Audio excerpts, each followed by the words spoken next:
For a fast weeknight meal, I always keep a package of Boursin cheese in the fridge, and I had some leftover cooked macaroni that I needed to use, as well as some baby spinach and roasted garlic. So the cheese goes in the pan along with an entire pound of cherry tomatoes.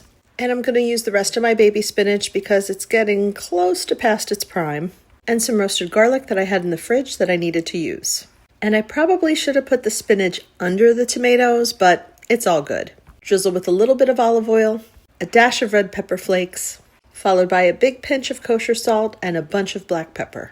I'm just using enough salt to season the tomatoes and spinach because everything else has already been seasoned. And I'll also be adding a little bit of Parmigiano Reggiano at the end.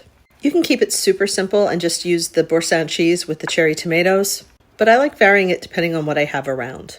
It goes into a preheated 400-degree oven for 20 minutes. And yep, I definitely should have put the spinach under the tomatoes because it dried out a little bit, but it'll be okay. And since the tomatoes were shrouded by the spinach, they didn't get as wrinkly as I like. So I'm actually going to put this back in for another 5 minutes. While this is going on, I have my bag of cooked leftover pasta on the counter to come up to room temperature. Now the roasted tomatoes are done, and I like to take either a fork, the back of my spoon, or a potato masher and carefully mash each one. I can't stress careful enough because they're full of 400-degree liquid. Once they're all smushed, it's time to add the pasta and some freshly grated Parmigiano Reggiano because I have it.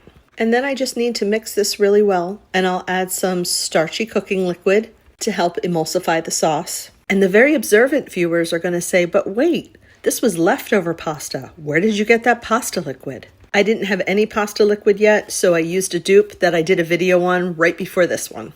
As hot as everything was, it wasn't hot enough really to heat that macaroni through, so my oven was off, but I put it back in for just a few minutes to bring everything up to temperature.